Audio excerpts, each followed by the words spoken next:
Howdy, folks. I am here for tea time again. Let me just check my live chat to see who's here. Alright, so we have Rena. Hello, Rena. Hello, Let's Build. Hello, Tyler. How's it going, Ken? Alright, so this water is already hot enough. So go ahead and dump out some of this tap water.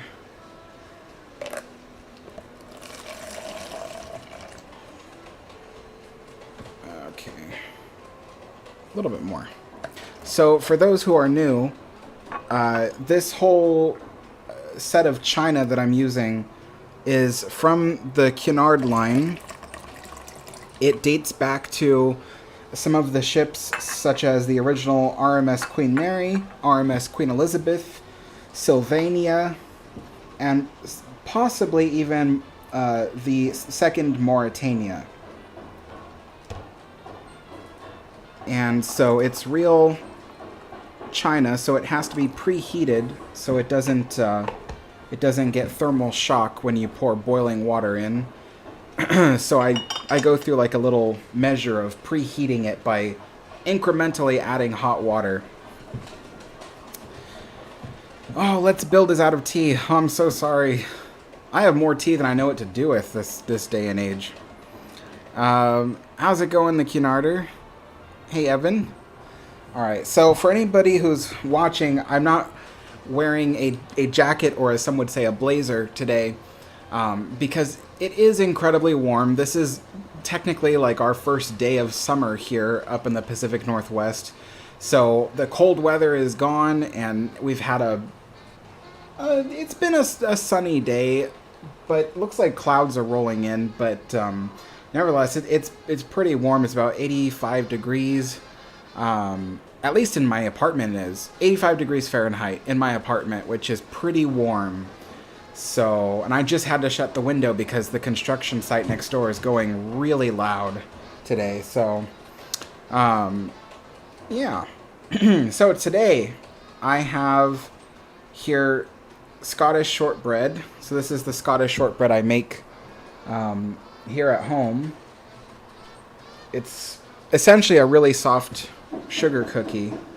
And then I have chocolate covered digestives. These are McVitie's. They're like just like a type of biscuit for tea that everybody has in the UK and in New Zealand and such. It's pretty common.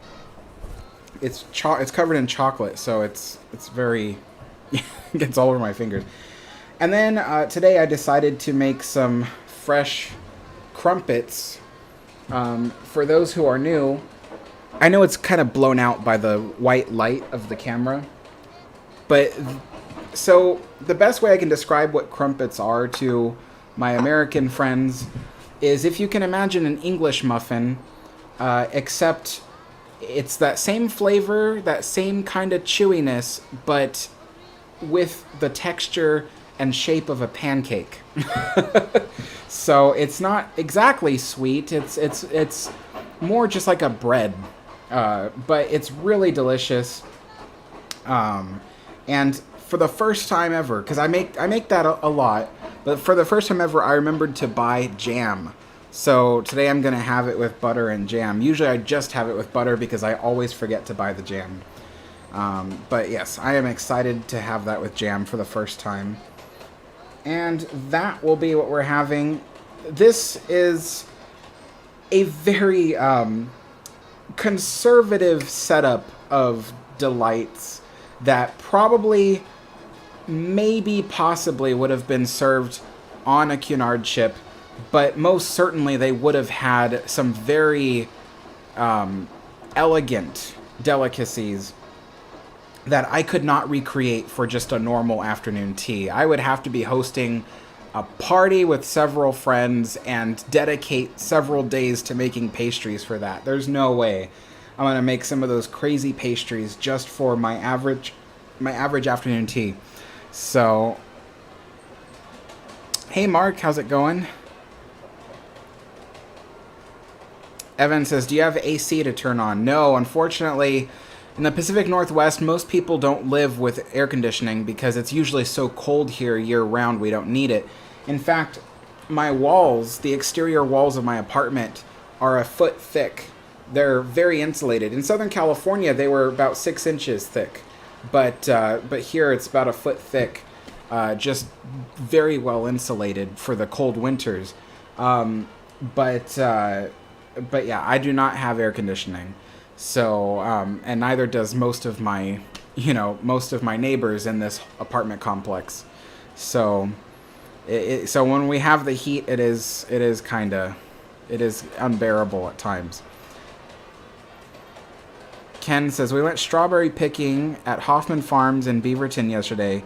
They have a cool narrow gauge train around the farm you can ride. Great food. Would be a cool place to take people who are visiting. Oh, that's really cool. Yeah, that's pretty neat.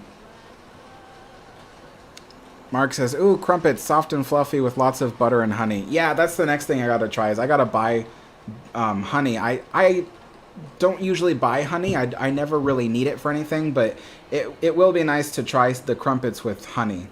I think these are pre-warmed enough. So I'm gonna go ahead and prepare it for brewing tea. So on a Cunard ship, to preheat this stuff, they wouldn't have been as careful as I am, because while this stuff is real China and it's precious to me, this was just, stock stuff that they kept on every Cunard ship. So they would have probably pulled it off the shelves while it had been clean and stacked on the shelves. They would have pulled everything off the shelves and then probably just ran it under some really hot boiling water before they poured fresh boiling water into the teapots. And let me just go ahead and pour that in there.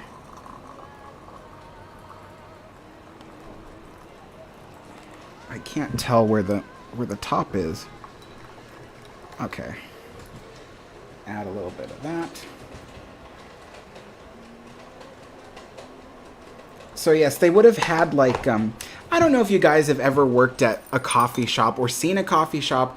They have these large hot water stationary pitchers. They're just something that has a spigot at the bottom that you press the lever and it dumps hot water out. 4:07, so 4:12 is when my tea will be ready. So yeah, they would have had these boiling water tanks. Probably would have been kept closer to like 200 degrees or something like that. I don't think they had the computer control that we have today. But yes, so it would have been constantly boiling water, and then they would have like dumped it out into the teacups and the teapots, rinsed it real quick, dumped that out, refilled it, and then they would have put the tea in there. That's if someone ordered a very special tea. If people were ordering just because they had a Cunard blend. I think Cunard still has a Cunard blend, but back then they had a Cunard blend, and most everybody ordered that when they had their tea, or took that when they had their tea. I should use the right terminology. If that was the case, then they kept hot pitchers of that tea, and they would just dump it straight into here after pre-warming this with a quick swish of boiling water. If it cracked, it cracked. And, oh well, so sad, they'd throw it out and then just open up a new box of these things. It's incredible. Cunard was, they were the king in terms of, luxury at the time. And so, so they didn't worry about one teapot cracking from thermal shock. They would just replace it. But of course, I'm much more careful because I can't replace this stuff. It would be really expensive. So, yeah. Let's see.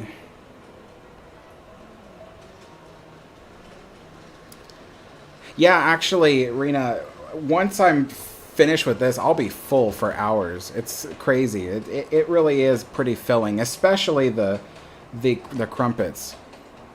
Haley, yes, I am too. The ride doesn't reopen until July 1st, I think. So then I'm going to have to... My friend is going to film it, and then from there I'll see about updating my video with the new footage and then putting that out.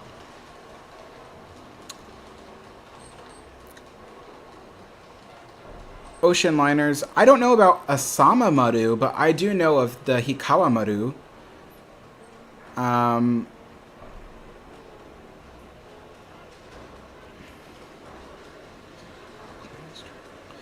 Tyler says, "Have you seen Planes, Trains, and Automobiles?" Yes, that's one of my favorite movies to watch during the holidays. Ozzy says, "Alex, did you burn your fingers today?" Now, I only burn my fingers when I'm ready to take the tea out of the pot, because that's when the tea kettle, or the pot, I mean, is at its hottest. And I will likely burn my fingers on that as well. Oceanliner says, "It was a small vessel." I believe it, because I don't think the Japanese ocean liners got very big. Evan says, "October 1st, I'm excited." Yes, the city of Long Beach is going to try to... Again, my shirt is too long for the sleeves of this one. What was the comment again? Oh, yeah. So the city of Long Beach is aiming to reopen Queen Mary for October 1st. It's not a guaranteed date yet. Even the city of Long Beach has said it's not guaranteed. It's just what they're aiming for. But hopefully it does open on October 1st. You know, I know that I, for one, am going to definitely be trying to go down there to see the ship and explore it. You know, so, and a bunch of members of QMI want to be there as well. You know, we're all fans of the Queen Mary, so we all want to be there. Maritime Review says, "Hey, Alex, sorry for not watching live streams lately. Been super busy with the Navy. Also came back from the Fleet Week in New York City and was docked at the same pier as SS Normandy when she burned." Oh, you're Maverick. Okay, yeah, that's pretty cool. I remember the last thing I said to you, I think, was that right across from that would have been the Queen Mary's dock, which I'm not sure exists anymore. But yeah, that was pretty cool. I'm glad to hear that you had a well, it sounds like you had a good time at Fleet Week, but I don't. I'm gonna assume you did. I don't want to be like, oh, he had a horrible time at Fleet Week. Zom Games, good afternoon. Good afternoon to you, too. John says, "Hi, Alex. Just noticed the teacup you're using doesn't have a handle." It does, indeed. It's just on the back of the teacup. It's facing this way because I'm right-handed. But yeah, it does.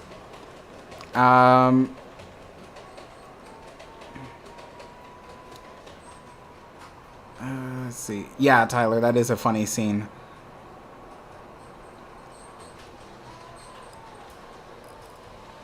Mark says, "Oh my God, October 1st, so exciting! Give us enormous hope." It gives us enormous hope. Yeah, I'm really, really excited. And from the things we heard from the city of Long Beach, you know, it's gonna be like a, you know, like as if the ship looks a little bit newer than it was, you know, because when it closed, it was in kind of a sad state. It did not look. It looked like it needed some refreshing, and so from what the city of Long Beach tells us. It's getting that refreshing. It's, you know, they're cleaning it up. They're, you know, they're fixing the worst of the floors. They're repairing light fixtures that have been broken for decades. You know, they're, gosh, the train is going really fast.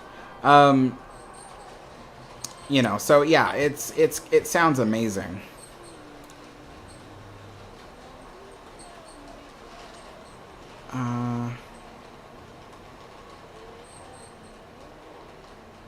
Zom, I didn't research the Polar Express, but my friend Chris on his channel, Chris with a K, he's got a video all about the Polar Express train.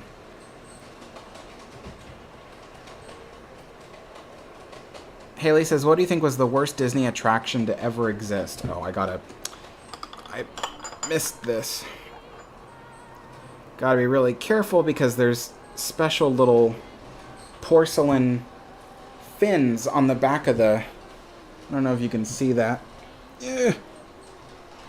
No, you can't see that. Well, anyway, if you're too violent, you'll break those little fins off. This is hot. Worst Disney attraction to ever exist. I mean, I can only tell you what I think the worst Disney attraction at Disneyland that's ever existed. I don't know all the attractions from every Disney park because, frankly, I'm not a theme park fan. So, but at Disneyland, the worst Disney attraction to ever exist.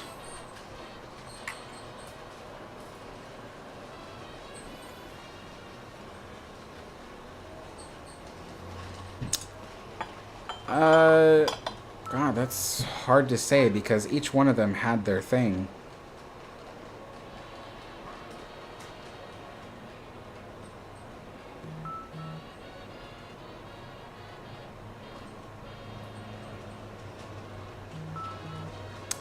I'm gonna say either Innoventions or Star Wars Launch Bay. Those technically are attractions. I think that they were just really poor substitutes for what was there before. Okay, let's see.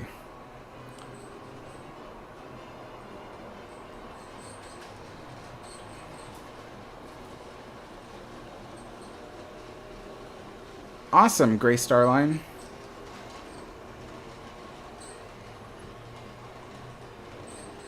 Scatino, all I know of is the Hikawa Maru. I don't know of any others. I'm not really that knowledgeable on Pacific liners or any other liners besides transatlantic because I'm still new to ocean liners.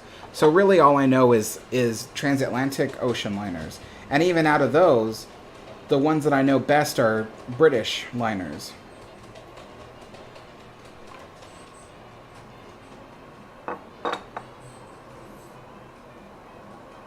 Alrighty. Today is Earl Grey, in case everybody's wondering.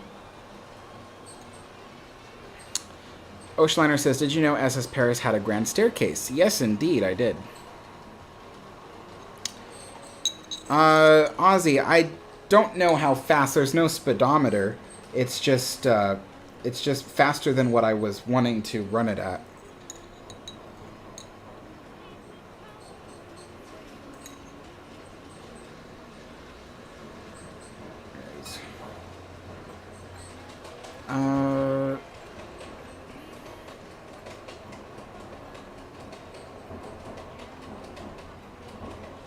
Russell says, why are some ships scrapped at 20 years old and others last beyond 50? Really, it's for various purposes. It's not like they said, you know what, all our ships are going to last 20 years, and then another company was like, oh, all our ships are going to last 50. It's really more of just how much... How do I say this in a way that won't take me like 50 minutes to to respond? It depends on how well the ship was taken care of throughout its life. If it wasn't given enough maintenance, or even if it was ran really hard, if it was just put through the worst storms all the time, or if it collided with other ships, those things over time can wear down at a vessel. Sorry, I'm going to have to silence my phone, because... Yeah. So, what was I saying? So, it depends on how well the ship was taken care of over its life. You know, you look at Aquitania, for instance. It could have lasted the full 40 years, technically, if they had invested money into it. But the problem was after 2 world wars and then serving all kinds of ocean-going duty, the ship was just run ragged. So they didn't feel that it was necessary to invest more money in refurbishing it. But some ocean liners, they're taken care of really well, and they decide to keep it going and keep it going. You know, QE2, it was showing signs of age, but when it had retired, it wasn't run ragged. It was actually still in pretty decent shape. It was just old. It was just showing some signs of its age. But really, it just depends on what how hard the liner was working in its time, as well as you know, how good was the maintenance over all the years. So.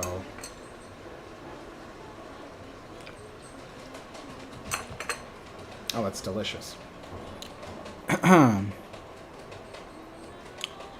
History with Swag says, hey Alex, what if Long Beach gets Queen Mary back to its original state in the 30s? That would be cool. I don't see it happening, but that would be really cool. I would love to see how the Queen Mary looked in the 1930s with my own eyes. But I don't see that happening. I do see certain areas of the ship maybe returning to how they looked in the 1930s, but not the whole ship.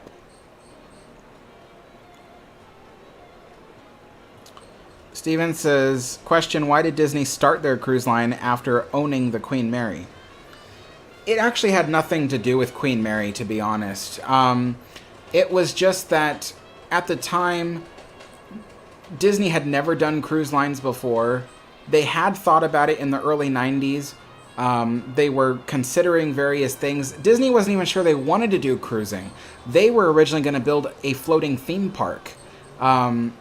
But the floating theme park idea ended up being more outlandish than the idea of owning cruise ships. You know, they started out licensing their characters and their properties to a cruise line company, and those were the first Disney cruises. And then eventually it moved to Disney just saying, you know what, let's just build our own cruise ship. And that's what happened, but it really had nothing to do with Queen Mary. It's just a coincidence that it happened after Disney, you know, Disney left Queen Mary.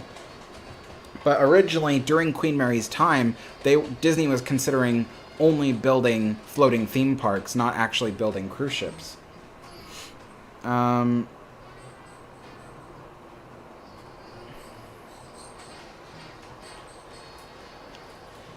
Jacqueline says, hi Alex, do you watch Historic Travels on YouTube? Indeed I do, and he watches my channel as well.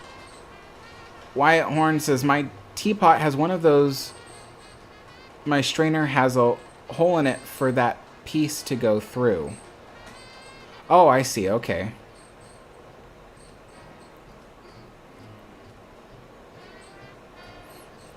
Zom Game says, I wish they kept all the engines and real funnels when they docked the ship. Such a waste of interesting history. Yeah, there were ways they could have saved the funnels, but they were just in such a hurry to get to the engineering spaces that they didn't try to properly remove the funnels. They just pulled them right off, and because they weren't being careful, the funnels just collapsed in on themselves. But yeah, you know. As for the engineering spaces, yeah, it's really sad that they were lost. I mean, they weren't just removed for the sake of removing them. Some people think that. Some people think that, oh, well, they removed the engines and the boilers because, you know, they had to decommission the ship. That's not why. They could have kept it. It's just that they removed it because they were going to turn all the boiler rooms and turbo generator rooms into a massive museum. And they spent all the money to remove the engineering spaces only to realize that the museum would never need all that space. They would only need like a small amount of space in comparison. But at least they saved one of the engine rooms, you know, and the steering room, you know, so we can still see that as it is. Oceanliners, yes, I do have a Titanic and Olympic photo below the Cunard Queens. I also have photos from inside Aquitania as well, and Lusitania and Mauritania. But the reason why is because at one point, Olympic was a technically Cunard White Star ship at one point in its life. So it was under the Cunard umbrella. Okay, so now I'm going to try one of these. I'm going to put some jam on it. This jam does not like to spread. I kind of discovered it the other day when I was making a peanut butter and jelly sandwich. So, it's a very dense jam.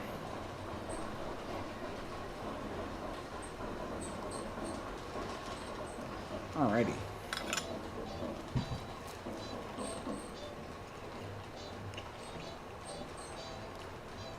That is delicious.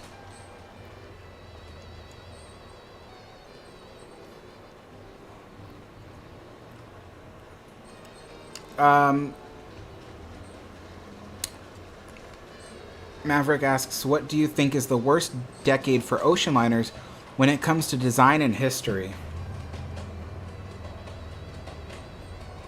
Design and history.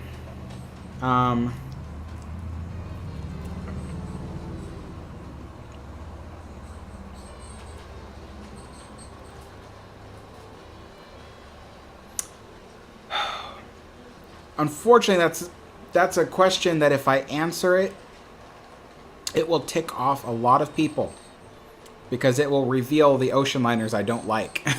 And people don't like it when I talk about the ocean liners I don't like. I might as well say it. I don't like ocean liners that were built after, you know, the Second World War. I feel that after the Second World War, much of the ocean liners adopted a very mid-century look, which is not my cup of tea. In my opinion, that was not so great. And then I wouldn't say it was bad in terms of design, but what I would say is that it was a bad time for ocean liners because that's, you know, towards 1958 and such. That's when commercial jet travel was becoming much more popular, and so it just kind of led to a downfall. I feel that things went downhill after the Second World War when it came to ocean liners.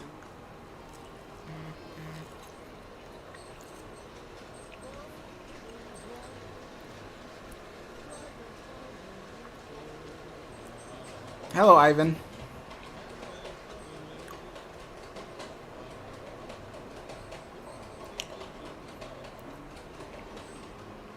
Oh, Air, I don't know how the SS Rotterdam is managed.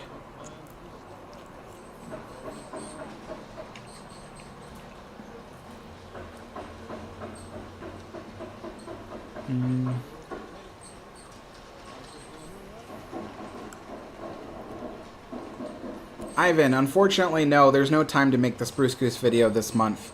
I'm actually rushing to complete a video for this Friday about the RMS Lancastria.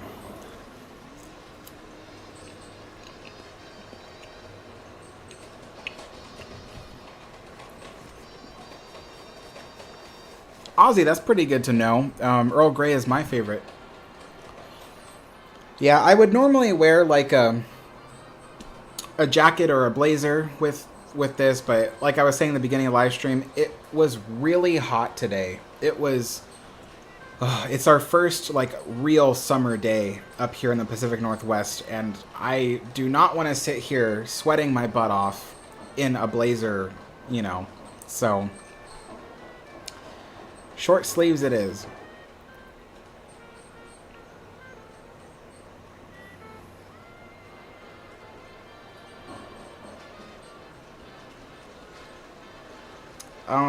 Zom Games, I haven't heard of the story about the nuclear reactor in an ocean liner. I haven't heard of that.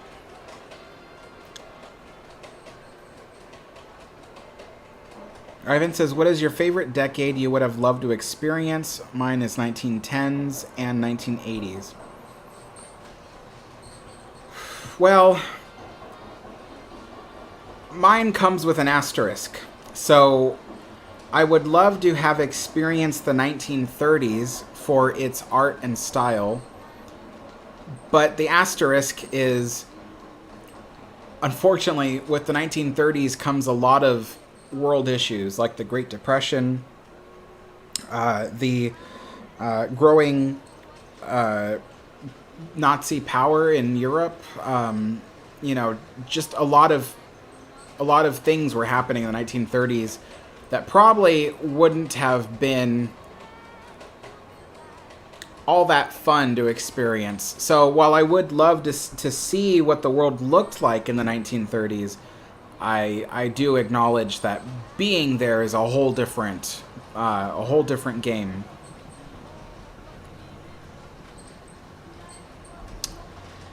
Ocean liners, none of them.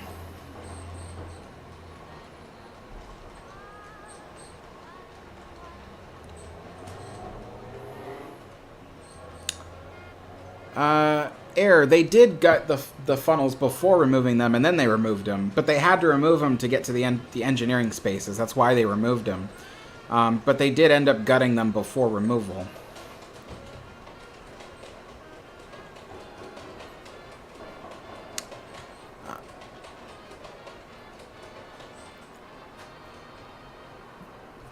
Jacqueline, I suppose my advice would be to, like what I do, I always try to double check my research. Any research you have, try to, find multiple sources that confirm the same thing, as well as the fact that make sure you're cross-referencing, because that's something I notice a lot of YouTubers don't tend to do, is cross-reference. They just read something and take it for face value and then repeat it. I try as best I can to cross-reference things and then only repeat information that I believe is accurate. I make mistakes, but that's being, human. You make mistakes sometimes.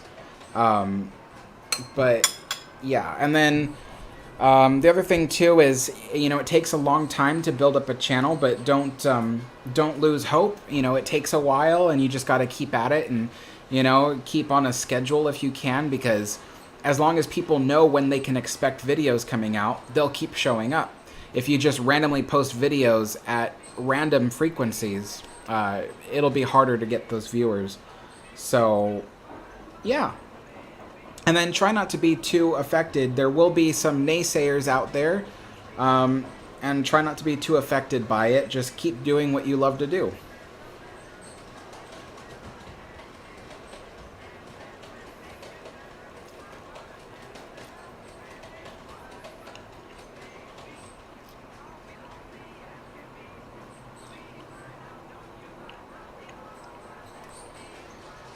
I think there was some crust on that.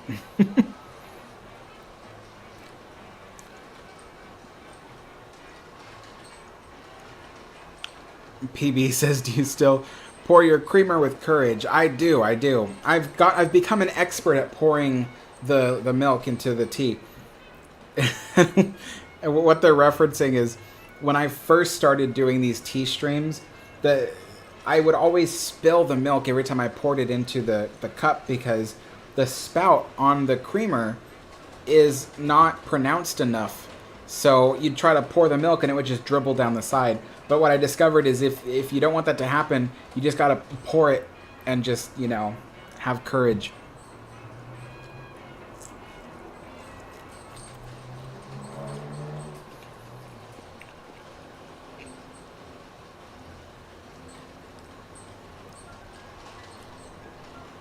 Yeah, Evan, lots of rooms were removed from Queen Mary. Thankfully, she still has a lot of her spaces. But yeah, there was a significant portion removed.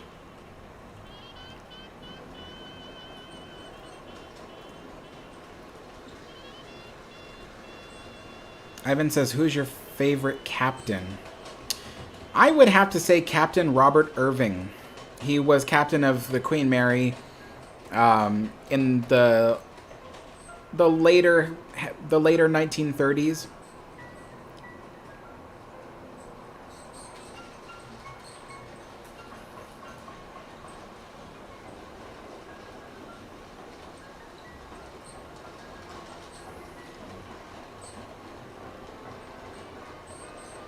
That's interesting to know, Tyler.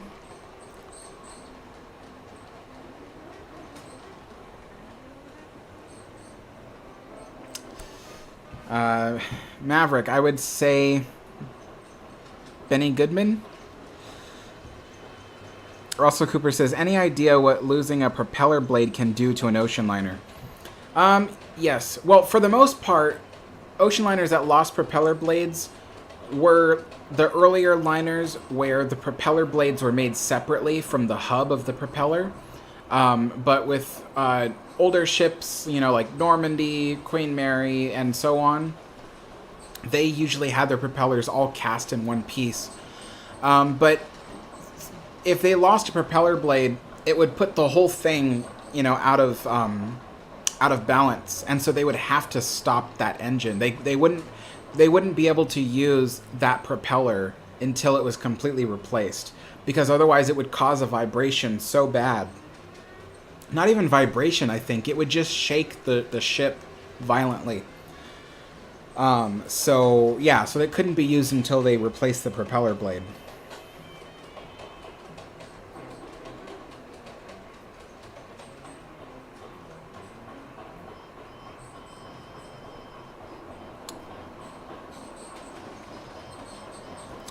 Haley says, what do I think of the 1967 through 1973 Disneyland version of the Carousel of Progress? It's okay. I've never been a fan of the Carousel of Progress in any form, to be honest. Adam says, are there any topics other than ocean liners, railroads, and Disneyland that you wish people would ask about? I don't think so. I mean, that's really the three main topics that I love to talk about. I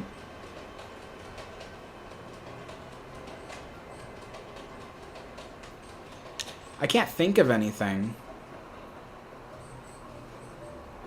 And I mean, the other thing too is with this channel, I try to ask everybody to stay on a topic that is related to the channel.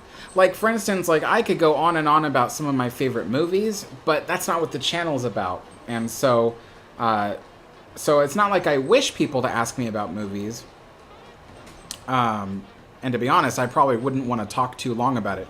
It all has to do with the fact that I try to stick on topic to the channel.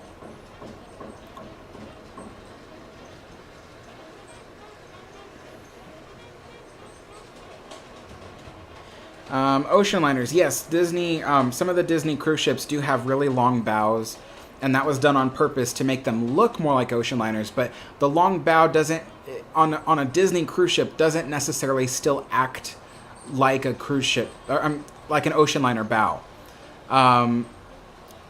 So while there is a longer bow on it, the metal is still thinner. So if it got hit by a really bad wave, there's more likely of a chance of it sustaining damage anyway. So that'd have to be really bad, but you know, you get the idea.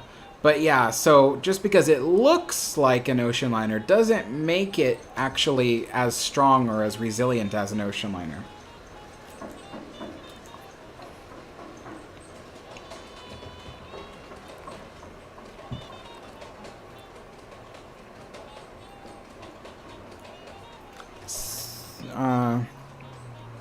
C-Kit says, I was bellboy in November 1957 on RMS Queen Mary.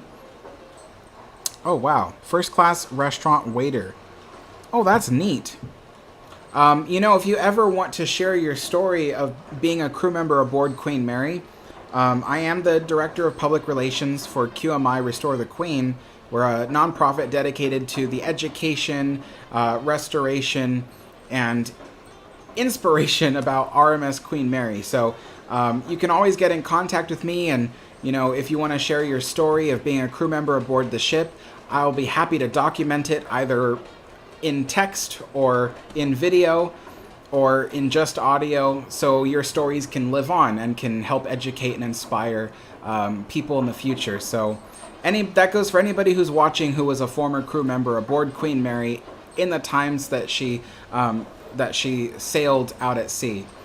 So my contact information is in the description of the video. If you still can't find it there, you can also find it on my About page on my profile.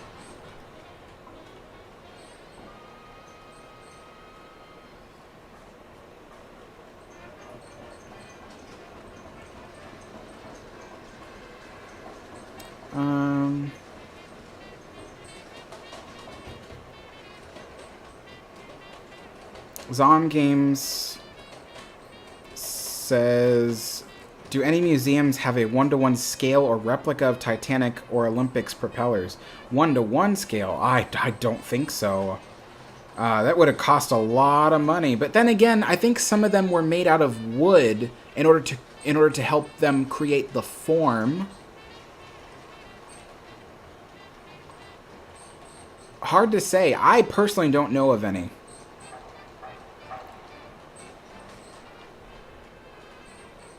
Kelly McGuire says, what is your favorite ship? RMS Queen Mary.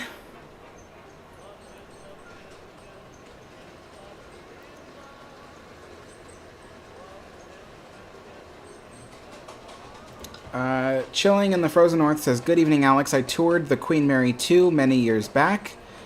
Walked on a catwalk over the engineering rooms. I don't recall if it was a boiler or engine space. Whatever it was a huge space. I don't think it would have been a boiler space because the Queen Mary 2 is a diesel electric engine. So that she didn't have boilers. Kelly McGuire's... Oh, I already read that one.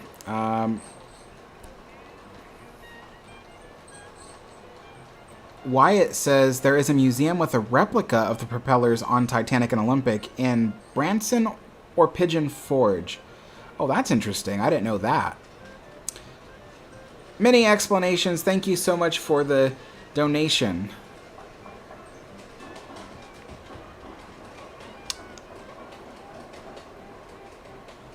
Let's see.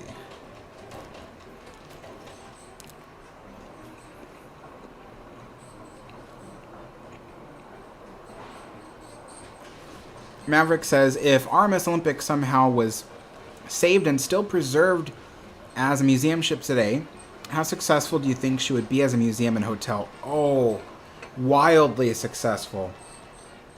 You know, I think Queen Mary, one of the...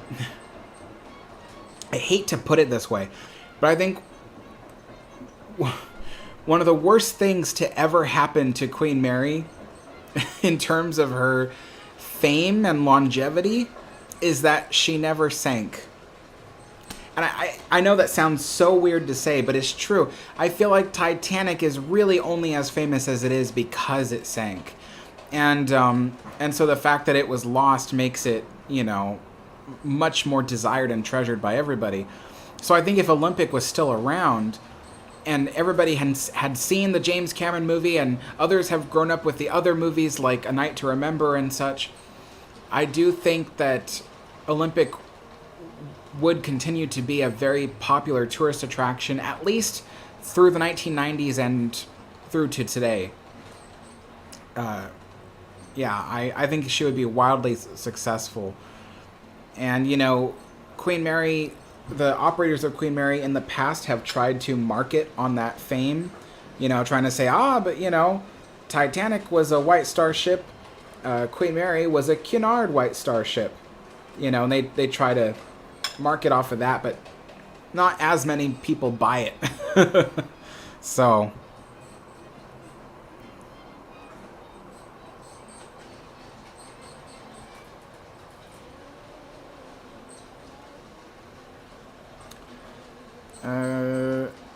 hello, Mike. Jeffrey says, hi, Alex. Just asked for fun, but if you got a free trip on a modern cruise ship, would you want to go? If it was a Cunard ship, yes. But anything else, not really. I'm not a cruise ship person. I don't see myself enjoying a cruise. If it was a Cunard ship, yeah, I think I might enjoy that because it's more in line with the things that I would want. But yeah, I mean, you know, like my friend went on a really decently priced cruise a couple months back, and you know, he asked, "Hey, do you want to go?" And he says it's really cheap, and you know, and I thought about it, but I really don't, you know, it's just not my thing, you know.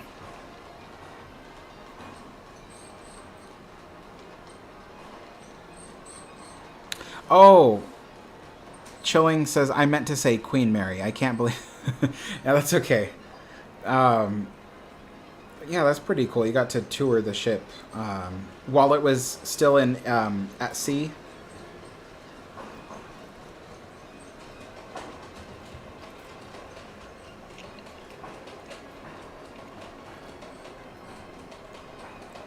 Ocean Liner says, do you believe that the Olympic class ships are cursed? You know,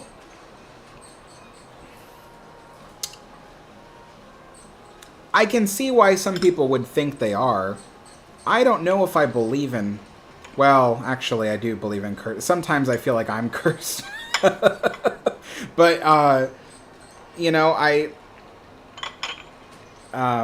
you know, maybe I'll have to say yes. Maybe I'll have to say, you know, maybe the Olympic class ships are cursed. I mean, granted, the things that they went through were rather normal accidents and disasters for the times of the day. You know, the times of the times that they existed in. You know, colliding with other ships and things, and you know, iceberg collisions weren't super common, but they weren't unheard of. You know, Britannic being torpedoed, that's a normal thing that happens in war. But nevertheless, the fact that, you know, it befell all three ships in just such dramatic ways. But then again, White Star had a lot of accidents happen on their ships. I don't think that makes White Star Line itself cursed or inept. I just think it's just big coincidence, you know, that's all. I do believe in coincidences. Some people don't. They see coincidences really as patterns, but I do believe in coincidences.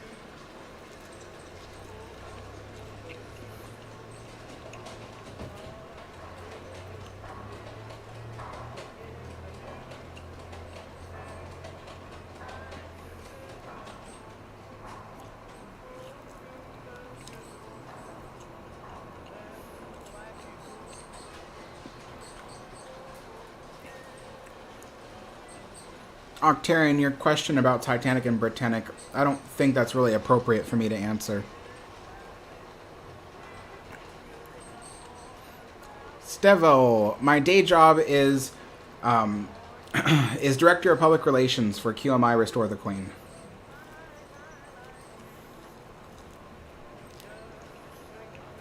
And this YouTube channel.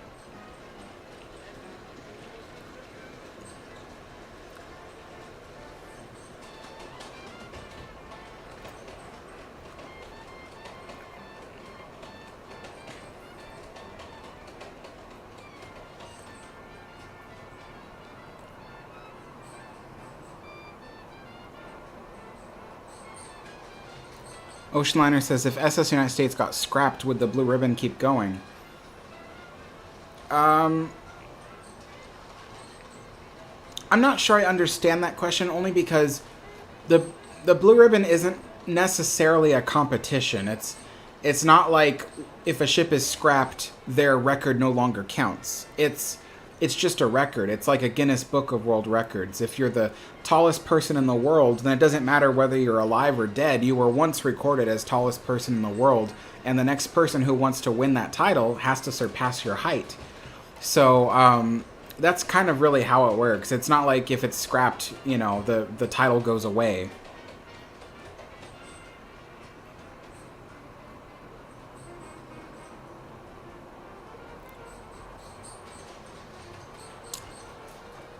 Did you hear that Bristol, England might build a replica of SS Great Britain?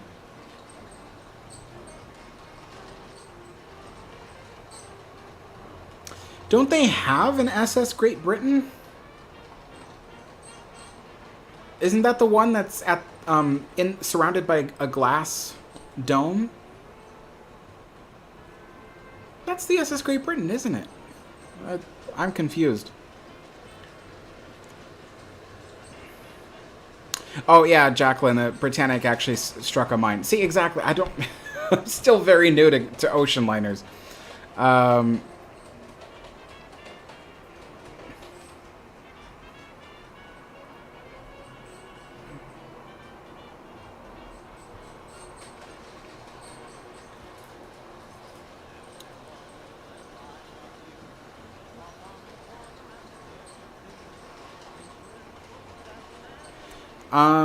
Stevel, your question is, hey Alex, why do you prefer pre-war ships to the 1945 through 1965 ships, which were really similar in design and purpose?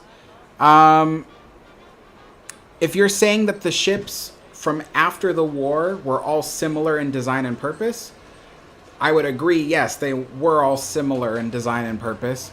But if you're saying that the ships pre-war and post-war were similar in design, I'm going to have to say no. Because, you know, SS United States looks nothing like Queen Mary.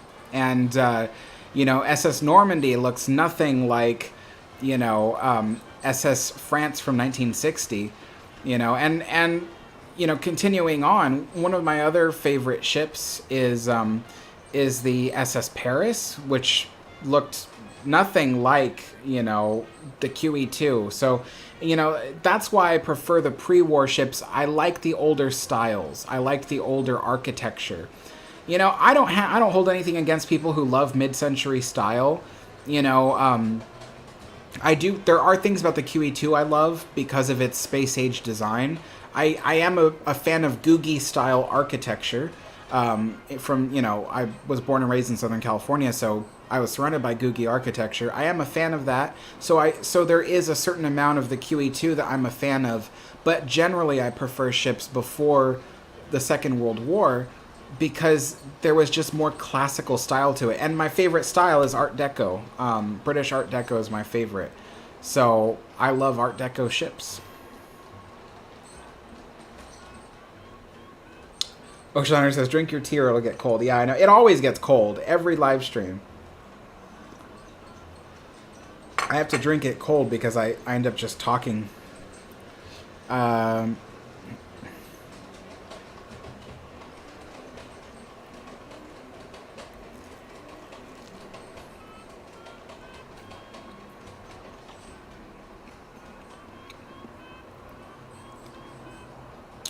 Jimmy, that's a pretty cool experience.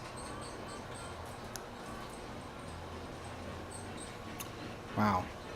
I would have liked to see SS France in person. That would have been cool.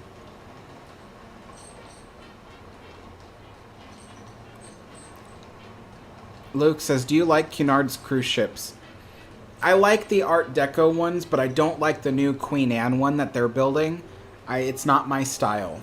But I do like the Art Deco ones. I like Queen Mary too. Well, that's an ocean liner, but I do like the Queen Victoria, Queen Elizabeth. I'm not a huge fan of them, but in terms of the way cruise ships look, they're certainly my top ones.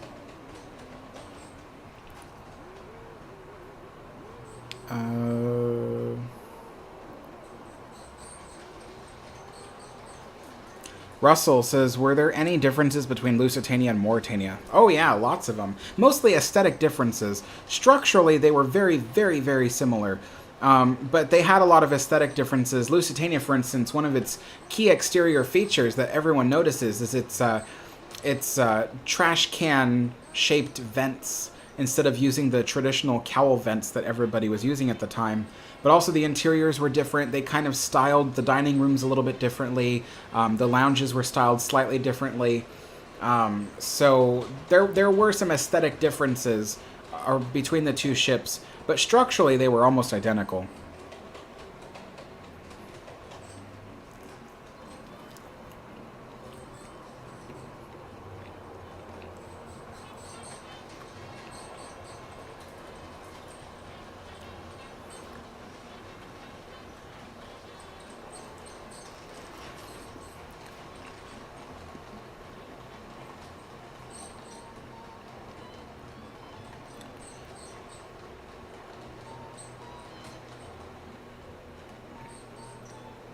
Wyatt, I would have to count them, but off the top of my head, I don't think Mauretania had more vents than Lusitania. It's just that Lusitania's vents were shaped differently, so they didn't appear to be as many.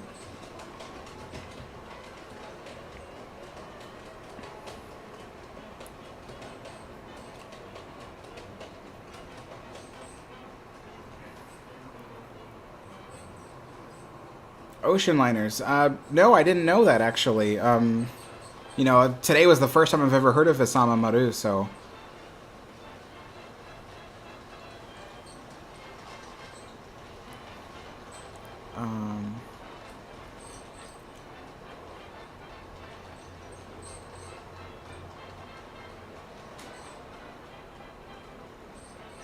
Nice. Okay, I'm all caught up on comments.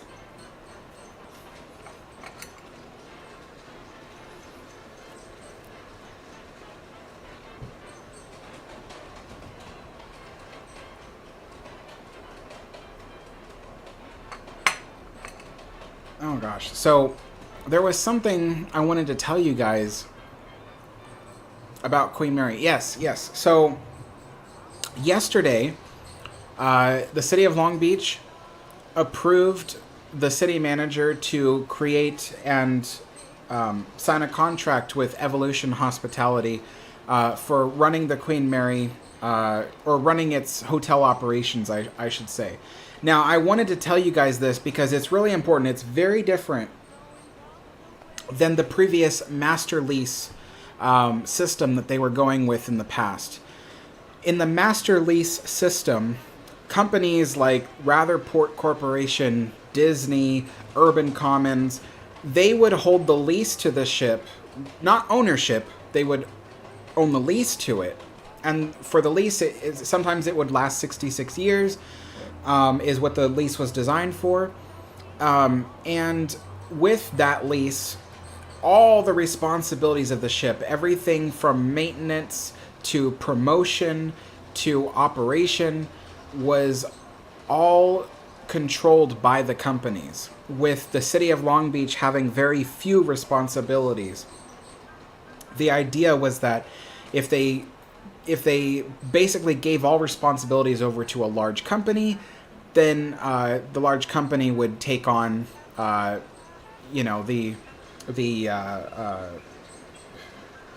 don't know. My brain is not working right now. Essentially, if they took on all the responsibilities, they would be liable for all the responsibilities. But obviously, that system didn't work very well, because what would happen is the old companies, they would buy up the ship, which would put them in debt, and they would start running the ship, and the ship did earn enough money to pay for its own expenses. However, it didn't earn enough money to pay back the debt of buying the ship's lease. So that was the problem. And, for the honest companies that were running the Queen Mary, they would try to invest some of the money they made back into the ship, such as Disney. I mean, I know that sounds weird, like, oh, Alex is saying Disney's an honest company. They're not always honest, but they were pretty honest. But there were some companies I can't name that were very dishonest. And they, instead of investing the money that they made a profit of on Queen Mary back into the ship, they would just keep it and pocket it. So then the ship would fall in further disrepair and wind them up in more financial trouble. But the difference between that and what's happening now, what was voted in yesterday, is that this time the city has full control of the ship. They don't want to repeat what happened in the past. So what they're doing this time is they're only keeping Evolution Hospitality, a company that has already been working on Queen Mary for at least 10 years. They just run the operations of the ship. They maintain the hotel. They staff it. They keep it staffed with people. And they've been contracted out by various companies to work on the Queen Mary. Well, Evolution Hospitality is once again renewing their contract. They won't take on all the responsibilities of the Queen Mary. They will just be operating the hotel and tourist attraction portion of the ship. And the city will instead be in charge for maintaining the ship. Like I said, when the Queen Mary is open and running, she does earn enough money to pay back her maintenance costs and everything. She just has never earned so much that she could pay off debts that the companies incurred. But it is expected that by the end of fiscal year 2023, the city of Long Beach will have $7 million from the ship that they can use to reinvest back into the ship.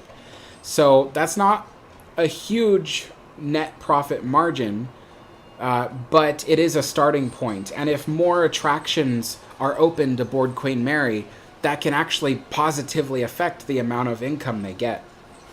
You know, QMI is negotiating the first proof of concept project with the city of Long Beach, and we're not sure yet what that project will be. They told us that that the Historic Resources Advisor will be providing us with a list of things we could choose from, and when he has that list, we'll take a look at it. We'll see what we can do, but you know, whatever that is, it's a restoration project. It could help the ship, and it could bring in more tourism. So, you know, every little bit helps. And with the Queen Mary, it's going to have to be baby steps. There's not a whole fortune worth of money to work with here. You know, it's going to have to be baby steps, but it's being done properly. And I think that's the difference here, is that the Queen Mary will be more successful from now on, just due to the fact that it's got the right things happening for it. It's got the right people looking after it this time. So I'm really enthusiastic and positive about the future of the ship.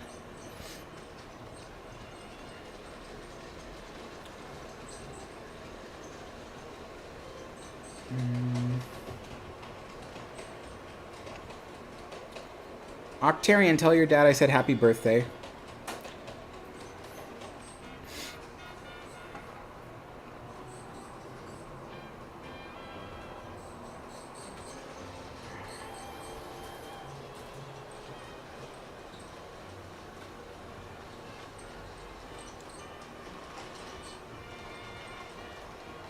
Oh, chilling. Okay, I see.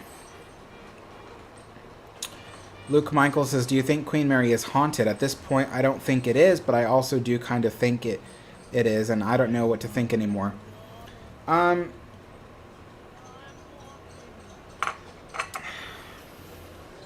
So, what I have to say is very complex. Do I believe in ghosts? Yes, I've seen them myself. But I'm not like other ghost believers who, you know, they see their reflection in a glass of water and they go, oh, that's a ghost, you know. I'm not like that. For me, it takes a lot of evidence for me to finally conclude that's a ghost. And so I have seen ghosts, in my opinion. So I do believe in ghosts. On Queen Mary, do I believe Queen Mary's haunted? Yes, but not in the way that she's known for. I think that there is a high likely chance there is a ghost or two aboard Queen Mary. Do I think it's the ghost of Jackie or any of those other made-up characters that Disney created in 1989? No, I don't. You know, there's a book that was sold on Queen Mary. I don't know the name off the top of my head, but there was a book that was sold on Queen Mary that literally mentioned in the book the various characters that are considered the famous ghosts of Queen Mary that were created by the Disney Imagineers for the haunted tours. Chief among them was Jackie. So, yeah, no, I do like to debunk things. So, but that being said, do I think Queen Mary's haunted? Yeah, I do think there are weird things that are unexplainable. You know, but I don't think it's anything as crazy as what people make it out to be on YouTube or any other of those, you know, sites and things like that. So, and I have friends who will swear up and down that they experienced something paranormal on Queen Mary. And these are people who I don't believe would just lie. I think that they felt they really did experience something. And so I'd like to give them the benefit of the doubt and, you know, and think, well, you know, maybe they did see something. And besides, I've never been told a completely crazy story on Queen Mary. I've heard ghost stories from my friends, but they're never totally unbelievable, you know. being tapped on the shoulder or hearing someone else's voice who wasn't there. That, I think, is a real ghost. Do I think, these crazy Queen Mary ghost stories of people being attacked in their sleep? No. I don't believe any of that stuff. So that's kind of how I feel about Queen Mary.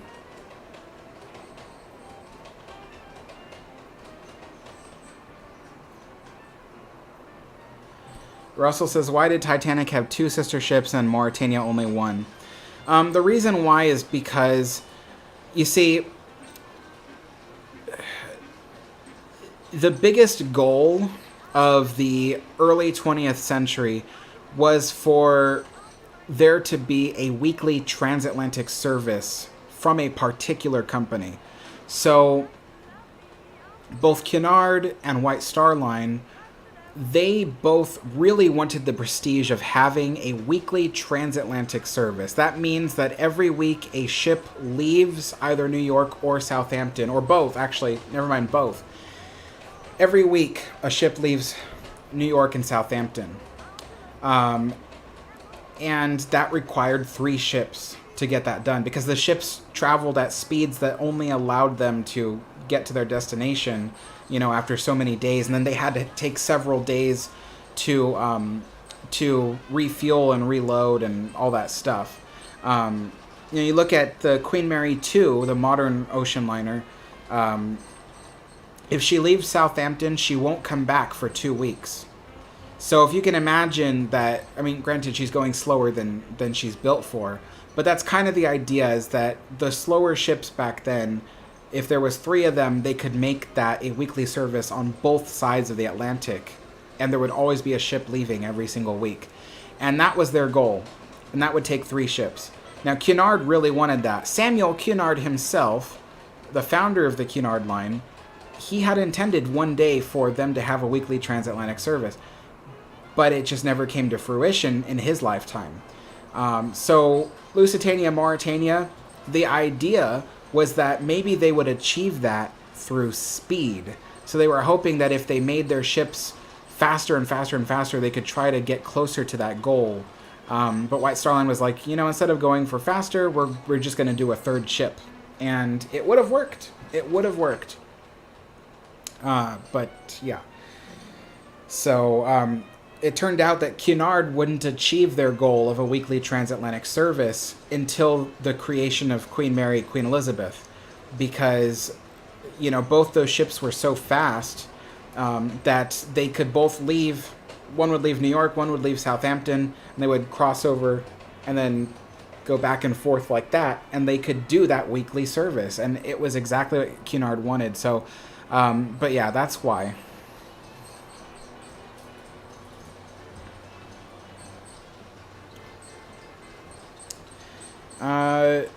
So Wyatt says Aquitania was a part of the sister ships.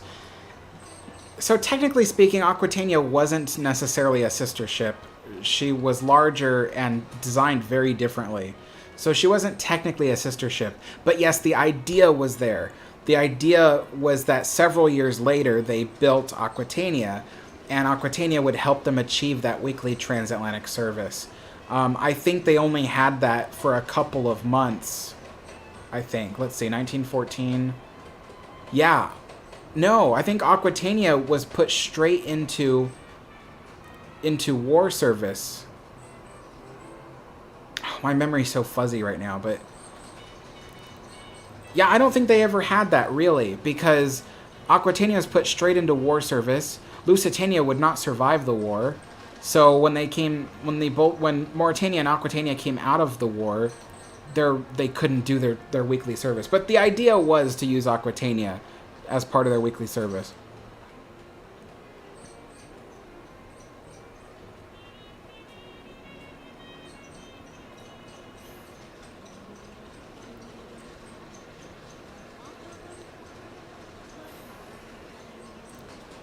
Kadri says SS France or QE2. QE2. Pookie Smoochie's here. How you doing? Why does Queen Mary 2 go slow if she can go faster? And why don't they make a sister ship to Queen Mary 2? Well, let me answer the second one first. the reason why there's no sister ship to Queen Mary 2 is because they don't need one. They're not. There isn't a really huge demand to get across the Atlantic. You know, that demand is now for the airlines, but there's no transatlantic ocean line demand, so they don't build it for that reason. But to answer your first question, why does Queen Mary 2 go slow if she can go faster? So it's funny, she was built for a cruising speed of 29 knots, which was the same cruising speed that Queen Mary and Queen Elizabeth had, and they could get across the ocean in just about 4 days. And Queen Mary 2 can do that as well, and she was built for that. But Cunard realized in the last 2 decades, people really don't care about getting across the ocean in 4 days. Some people actually really like having the Cunard experience for a full 7 or 8 days.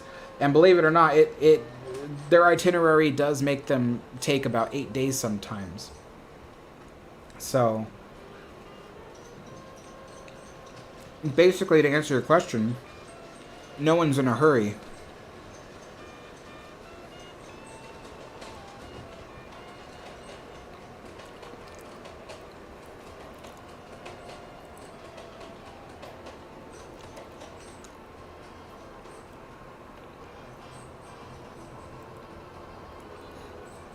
Jacqueline, I know, I saw your comment earlier.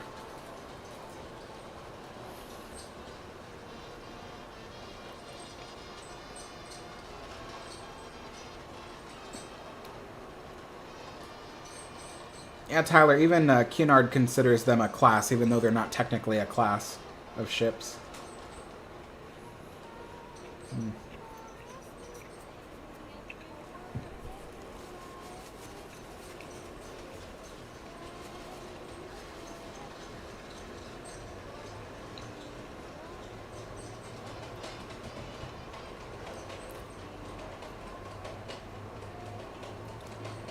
Wow, it's only been an hour and 10 minutes since I started the stream.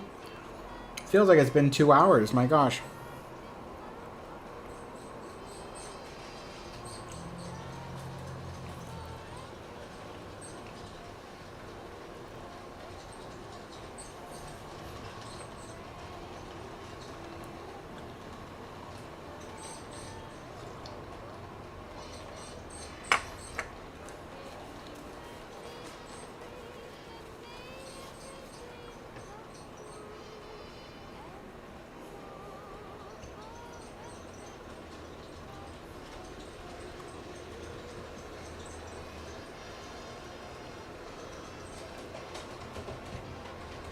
That's true, folks. Going slower is more economical for Cunard. That is a key factor.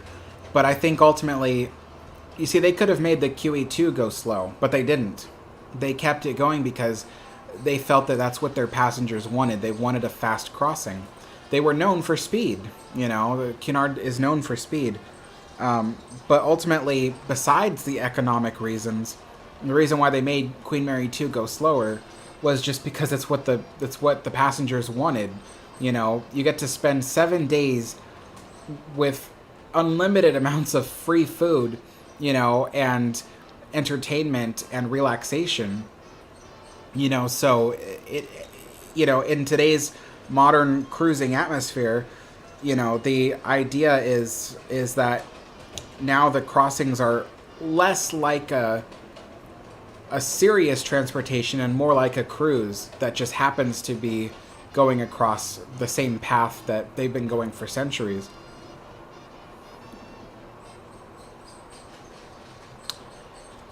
Chilling says, Alex, have you tried making your own crumpets? Yes, that's what I just ate. I made homemade crumpets. I've never bought store-bought crumpets because you can't really buy them here in the U.S. You can't buy crumpets. So I made them myself. I make my own Scottish shortbread. I make my own crumpets. I make my own tea sandwiches. So.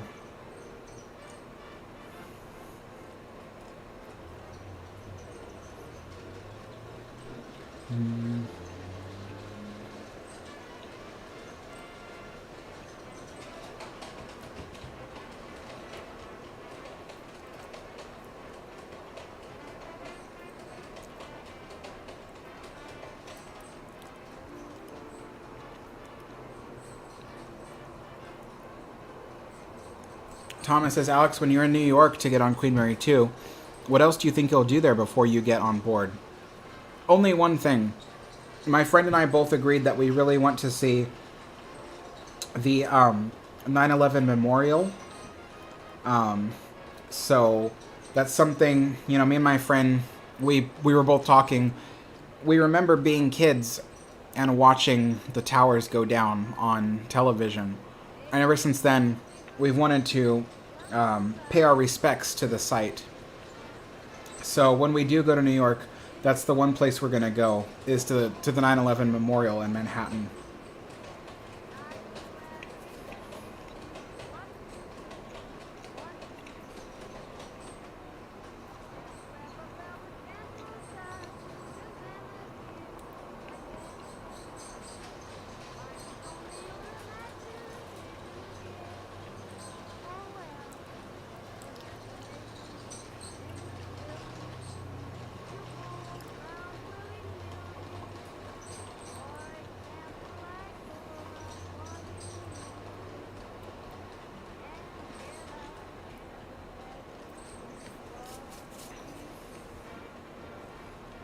Chilling North to post my crumpet recipe. I can't really post it anywhere. I'll probably just forget anyway. I'll just read it out to you guys real quick.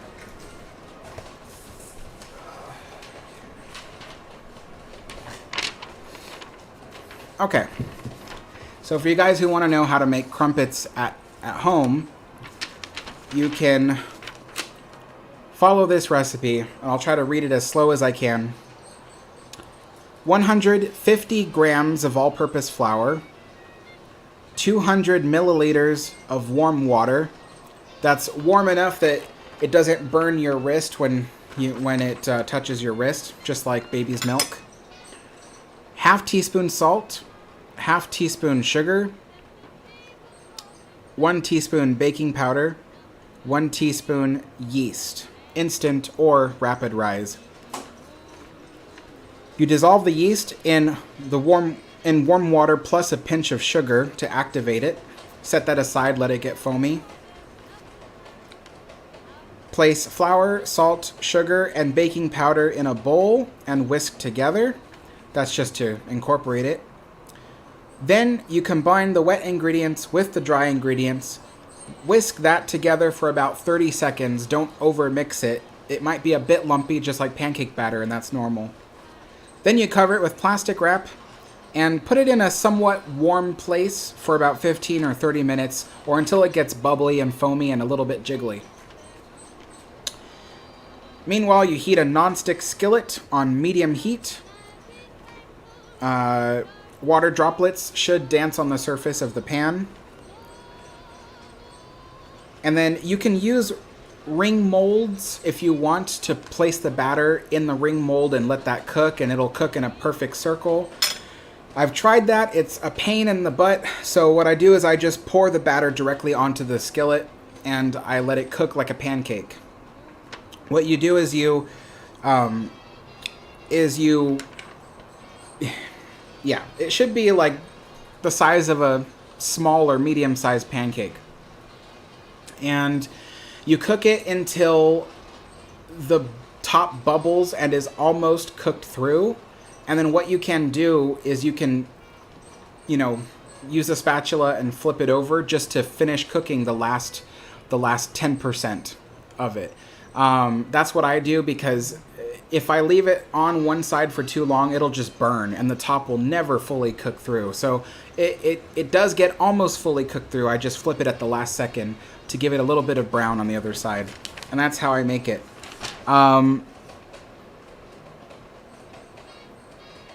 I don't know if there is a metric unit for teaspoons. If there is, you'll have to do the conversion because I don't know it. But yeah. So that is the recipe for crumpets. They're actually really easy to make. It's like making pancakes, honestly. So yeah. Just less expensive, honestly.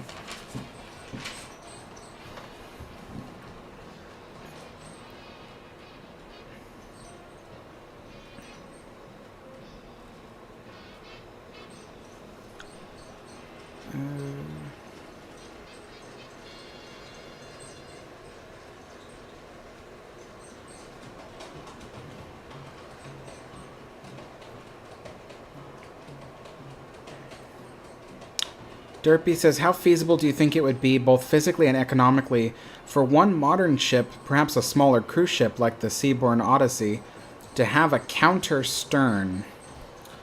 I don't know what a counter stern is.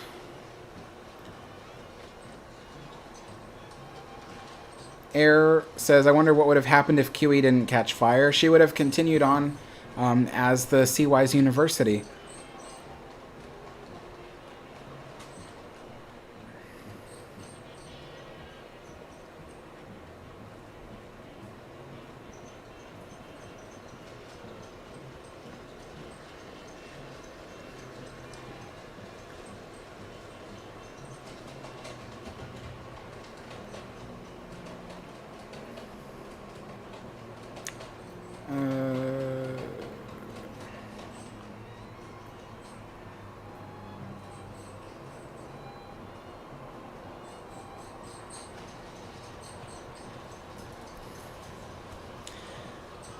Alright, time to eat some of these digestives.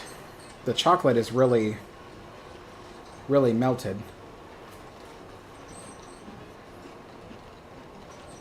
It's warm enough in this apartment, and the chocolate is just oozing off of the biscuit.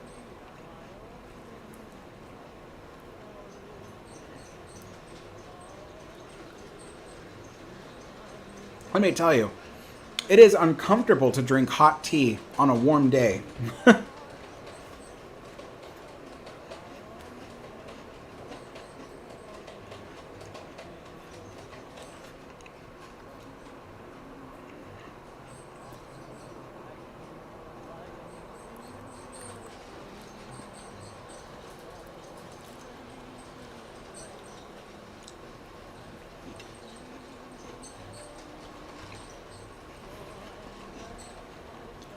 Zom Games.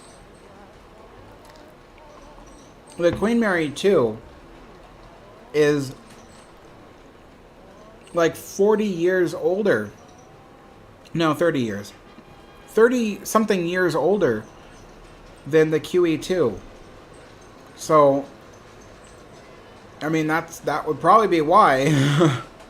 You know, you're asking about two ships that are separated by 3 decades of time.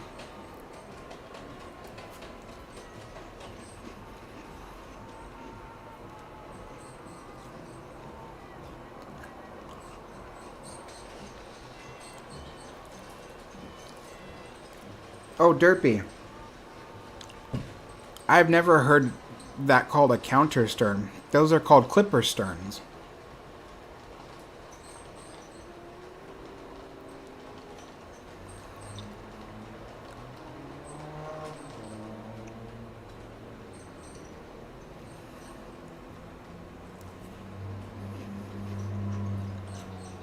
A fantail stern. Everybody's got all these different stern names. Let me check this real quick. Chocolate all over my fingers. Let me see. I've always heard it called a clipper stern after the clipper ships. That was the reason why those clipper sterns were invented.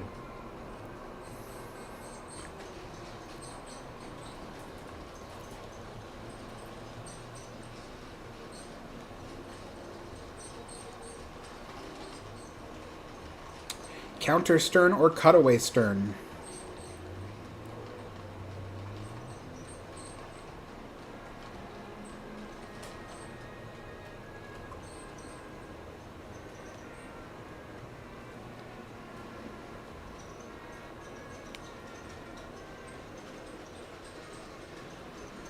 Fan tail stern.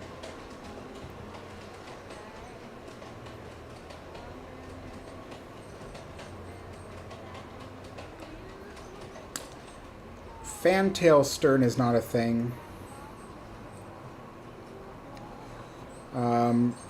Now, I've heard it called a clipper stern.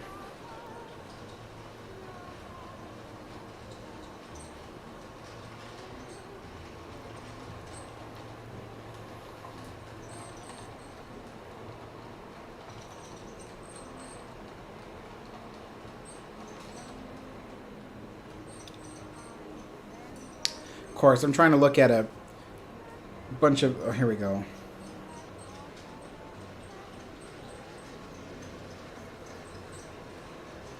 Yeah, clipper stern is also a name for it.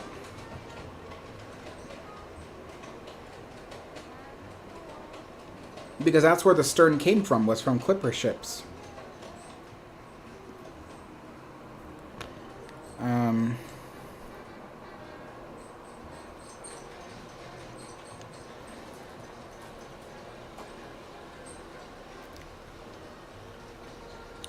But to answer your question, Derpy, I don't know enough about hydrodynamics to be able to answer that question. It's a bit too complex for me.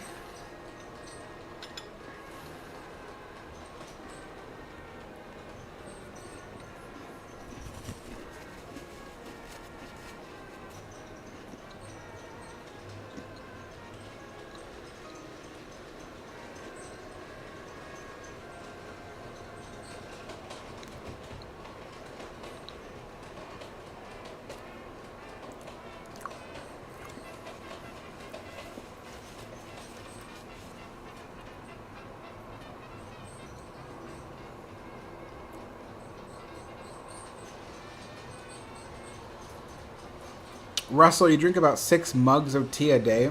Oh my gosh. The most I've drank is maybe 2 mugs of tea, which is equivalent to maybe 4 of these, if this was filled up all the way.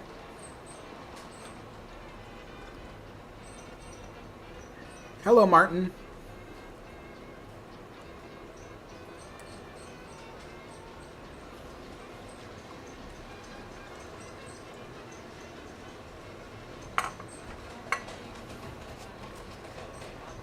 All right.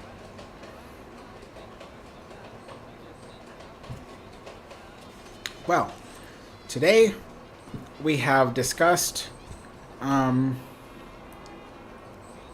we've discussed the heck out of ocean liners, and then I even shared with you some very good information in regards to the Queen Mary's update. I shared with you my recipe for English crumpets, and yeah, that's pretty much it. But it looks like everything is slowing down now, so that's a good time to end the stream. It's good not to let it go on and on and on until everybody's bored to tears. So I'm going to try to get a history video out this Friday about the RMS Lancastria. I am still working on other ocean liner history videos. It's just, it takes so long, you guys. I know you guys have been waiting and waiting and waiting. It's not easy. It's really hard because aside from the videos, I also have my life. I have things I have to do. You know, now I work for QMI, Restore the Queen. So they have a lot of projects that they're working on that, you know, they need my help. They need me to discuss with them and things like that. So it's just, it's just a lot, you know. So it takes a long time. You know, I can't just copy and paste stuff off the internet. I have to do research. I have to double check it. I have to, you know, do stuff. So I've had a lot on my plate lately. I've felt very overwhelmed, in the past couple days alone. I haven't even been getting very much sleep because I'm so overwhelmed. I got 4 hours of sleep last night. I could not for the life of me get back to sleep. So I am working very hard. My brain is just not functioning. But, alright, folks, so I'm going to end the live stream here. I want to thank you all so much for watching. The next video will be Friday. We'll do something fun on Saturday, some kind of fun live stream. I'm not sure what yet. Maybe you guys can give me some ideas. It'll have to be a live stream. And then Sunday is the next tea time.